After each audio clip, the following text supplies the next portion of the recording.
Oferecimento: Nadai Ferro e Aço, 1238327124, Ubatuba, São Paulo. Tá pensando em comprar o seu terreno, sua chácara, sua casa, de forma econômica e segura? Então visite o nosso site e fale com a gente. nexusfacilita.com.br.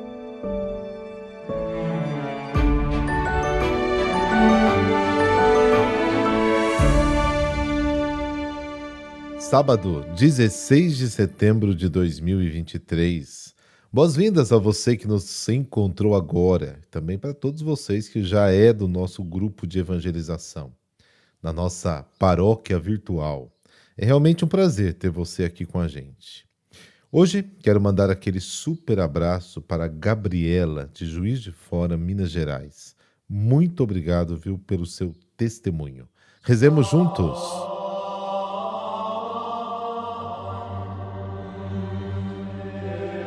Pelo sinal da Santa Cruz, livrai-nos Deus, nosso Senhor, dos nossos inimigos. Ó Deus, que em São Cornélio e São Cipriano destes ao vosso povo pastores dedicados e mártires invencíveis, fortificai por suas preces nossa fé e coragem, para que possamos trabalhar incansavelmente pela unidade da Igreja. Amém.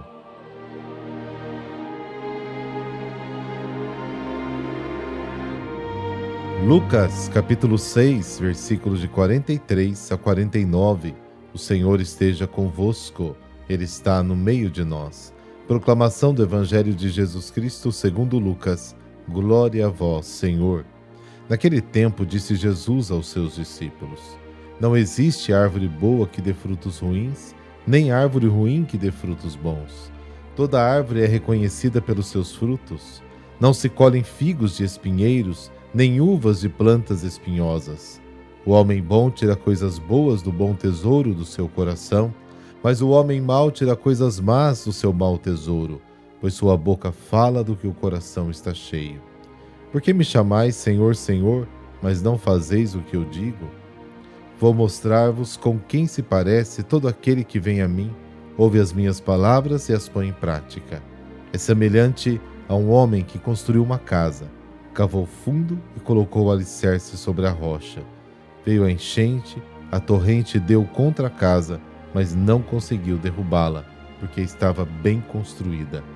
Aquele, porém, que ouve e não põe em prática é semelhante a um homem que construiu uma casa no chão, sem alicerce.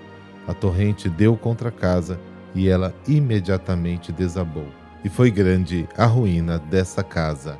Palavra da salvação. Glória a vós, Senhor.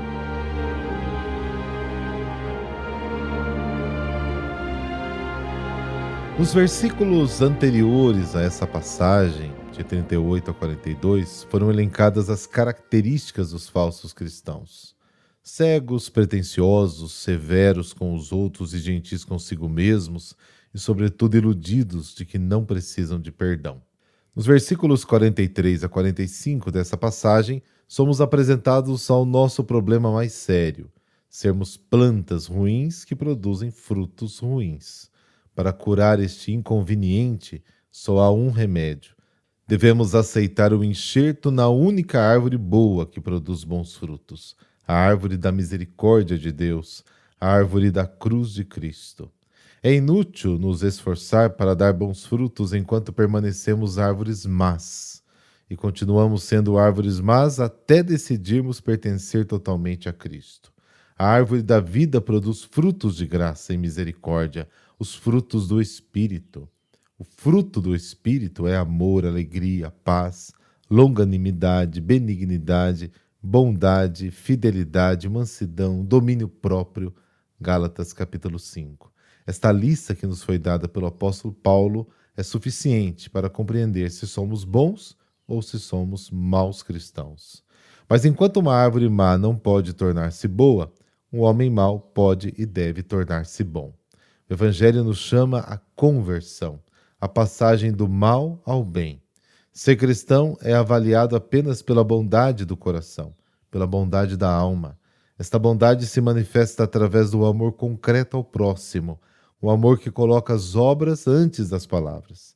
Segundo o ensinamento da primeira carta de João: Filhos, Não amemos com palavras ou com a língua, mas com obras e em verdade. O cristão não é quem fala como Cristo, mas quem vive e trabalha como Cristo. A parábola da casa construída na rocha ou na areia conclui da melhor maneira todo o discurso que Jesus fez.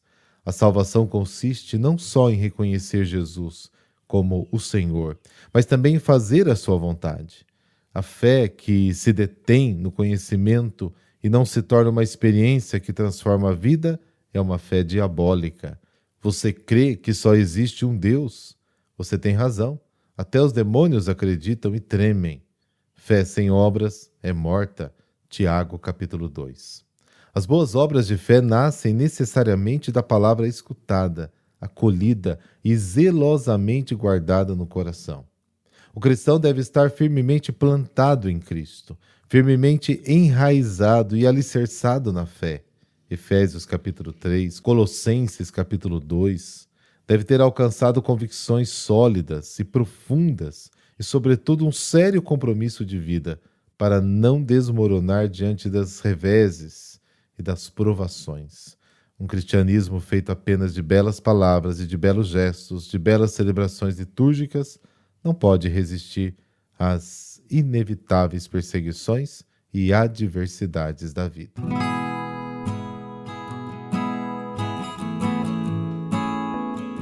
São Cornélio e São Cipriano, um foi papa e o outro bispo. A comemoração destes dois mártires, São Cornélio e São Cipriano, no mesmo dia é muito antiga. O martirológico de São Jerônimo já os celebrava juntos. Esta data escolhida indica em particular a renúncia ao trono papal do primeiro e a morte do segundo por decapitação. Comecemos então pelo Papa Cornélio, o Papa. Em Roma, no ano 251, após alguns anos de cargo vacante devido à perseguição de Décio, Cornélio foi eleito Papa em 251. Era um romano, talvez de origem nobre, mas certamente reconhecido como homem de fé, justo e amoroso. Contudo, a sua eleição não foi aceita pelo herege Novaciano, que se fez consagrar antipapa e promoveu um cisma precisamente na cidade de Roma. Cornélio, que apoiava à distância o bispo Cipriano, foi acusado de ser muito manso com os lapsos. Estes eram apóstatas, que retornavam à igreja sem as devidas penitências. Estes voltavam às atividades simplesmente com a apresentação de um certificado de reconciliação, obtido de algum suposto confessor. Além do mais, uma epidemia abateu-se sobre Roma e depois teve início também a perseguição anticristã de Galo.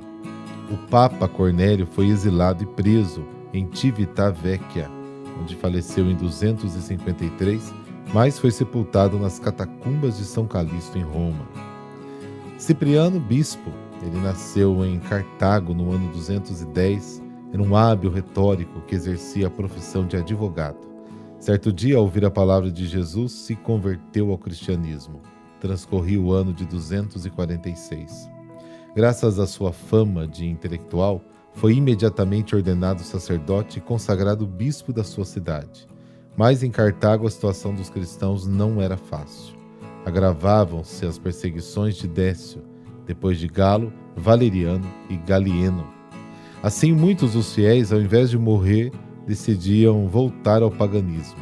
Com o tempo, alguns se arrependeram, mas a conduta de acolhida e benevolência do bispo Cipriano com eles não foi aceita pelos rigoristas.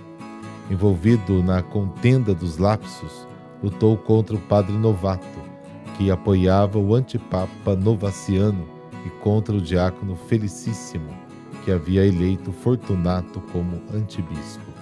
Em 252, Cipriano conseguiu convocar um concílio em Cartago para condená-los, enquanto o Papa Cornélio em Roma confirmava a excomunhão deles. Durante a perseguição de Valeriano, o clandestino Cipriano retornou a Cartago para dar testemunho da fé, mas ali foi martirizado. A memória dos santos mártires São Cornélio e São Cipriano, os quais celebramos hoje, o mundo cristão os louva a uma só voz, como testemunhas de um amor por aquela verdade que não pode ceder, professada por eles em tempos de perseguição diante da Igreja de Deus e também do mundo. Os santos mártires doaram a sua vida pela fé. E quão lindo testemunho é ver os pastores entregando-se como Jesus. Fazei que nossos líderes tenham a mesma coragem e força para sustentar a fé do povo de Deus, assim como testemunhar com a própria vida. Amém. Abençoe-vos o Deus Todo-Poderoso, Pai, Filho, Espírito Santo. Amém. Bom sábado para você e até amanhã, se Deus quiser.